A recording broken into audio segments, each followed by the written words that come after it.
I'm Chuck Calley. This is the first episode of a new series called First Takes, where our safety team discusses accident analysis. Today, the team will discuss what we know about the July 7th fatal accident near Sanford, North Carolina. November 5656 Mike, a Cirrus SR22 Turbo, departed VFR from Merritt Island, Florida, headed for Raleigh Executive Jetport. Now let's turn to COPA University Dean of Aviation Safety, Mark Waddell, for the details. A Cirrus SR22T crashed in Sanford, North Carolina on July 7, 2025, killing a pilot and his family. The family departed Merritt Island, Florida at 11:03 a.m. They were bound for their home airport, Raleigh Executive Jetport, Kilo Tango Tango Alpha, in Sanford, North Carolina. Shortly after departure, the pilot contacted Jacksonville Center. He reported intermittent loss of radios and an electrical issue. The transponder also failed. Nevertheless, the pilot elected to continue the flight VFR over the Atlantic Ocean and crossing 4 states without working radios and without a transponder. He crashed at about 1:30 p.m. within a few miles of landing at his destination. The aircraft was found in an open field a few miles south of runway 3 at Raleigh Executive. The pilot perished along with his wife and their 2 children. The pilot was 35 years old and held at least a private pilot certificate that was issued in January 2024. The aircraft was registered to the pilot that same month. He had not attended any COPA safety or training events, nor had he sought or received Cirrus-specific transition training under the Cirrus Embark program. Shortly after departure, the pilot reported, "My radio's going in and out, not sure what's going on, but we seem to be having some sort of electrical problem." He told Jacksonville Center, "We're going to try to continue to Tango Tango Alpha." At about 11:30 a.m., ATC lost the transponder signal.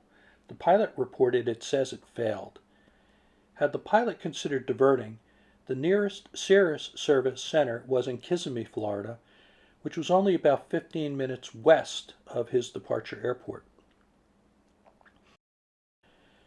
ATC continued tracking the aircraft as a primary target only until contact was lost near Sanford, North Carolina. ATC may have manually entered 11,500 feet in the aircraft data block based on the pilot's last transmission with Jacksonville before losing radio contact. The last ATC facility to attempt to reach the pilot was Fayetteville Approach. The aircraft was last observed on radar circling south of Raleigh Executive. The fixed-based operator at Raleigh Executive asked local pilots to assist in locating the aircraft near its last reported position a few miles south of the airport. Local pilots heard the crashed Cirrus's ELT and subsequently located the crash site. The NTSB arrived the next day. It documented the crash site and then recovered the wreckage to a secure facility for continued examination. The NTSB currently lists the accident as flight phase unknown and occurrence categories other and unknown or undetermined. A preliminary report is expected in another 3 to 4 weeks. Hopefully by that point there'll be more clarity on the flight phase and the accident circumstances. According to the NTSB investigator, the aircraft crashed at about 1:30 p.m. on July 7, 2025, killing all 4 aboard. About 5 to 6 miles from the airport, the pilot had advised the Raleigh Executive FBO about a loss of communications and navigational equipment. Shortly after, the pilot advised the FBO that they had engine issues. The pilot did not activate the Cirrus airframe parachute system for reasons that are not yet known or understood. The NTSB also needs to clarify whether the pilot was attempting an emergency landing in the field or still attempting to reach the runway. The fuel status had not been determined at the time of the briefing, but is pending further investigation.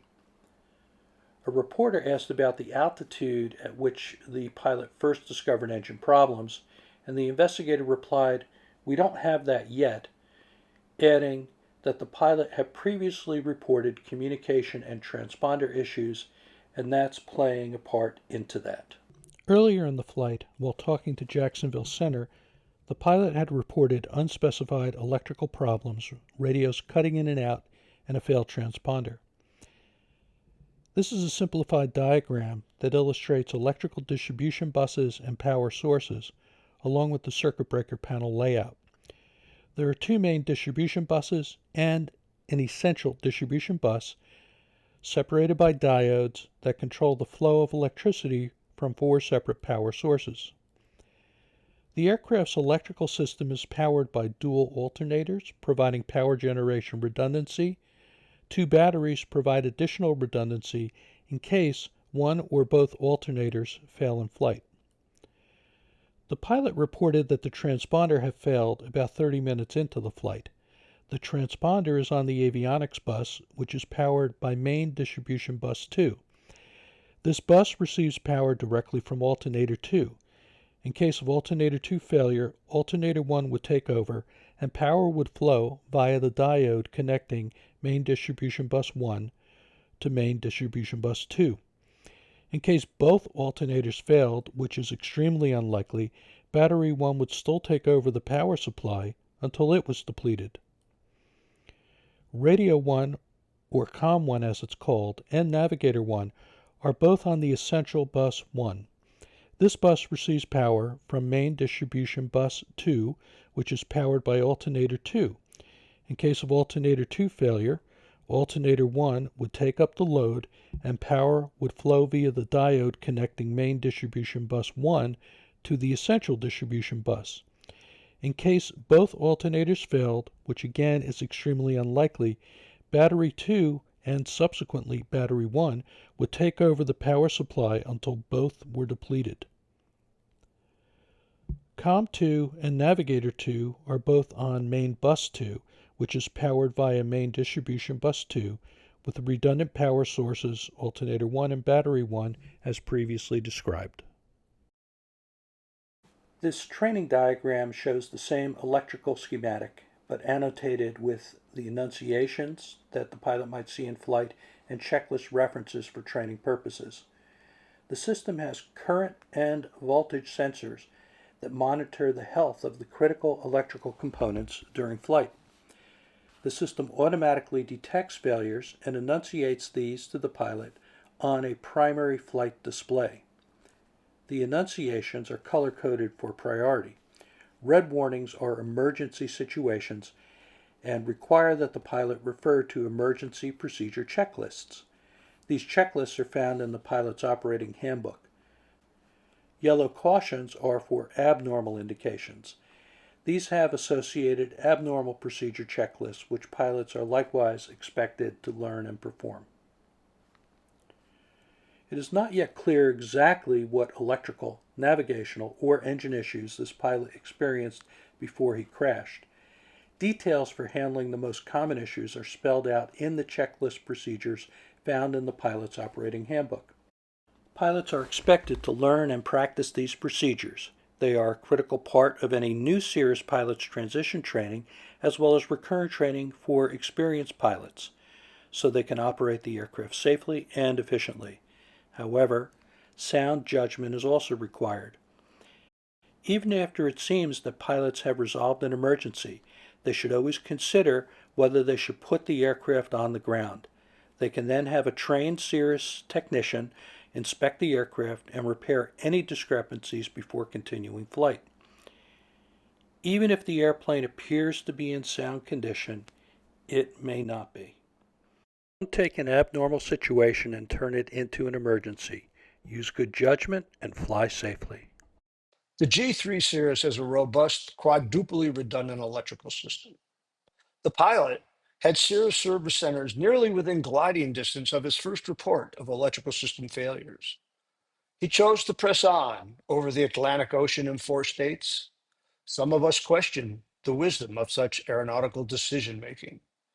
Sadly, as one COPA forum poster aptly put it, the causal factor of the electrical system failure is not likely to be the causal factor of the crash.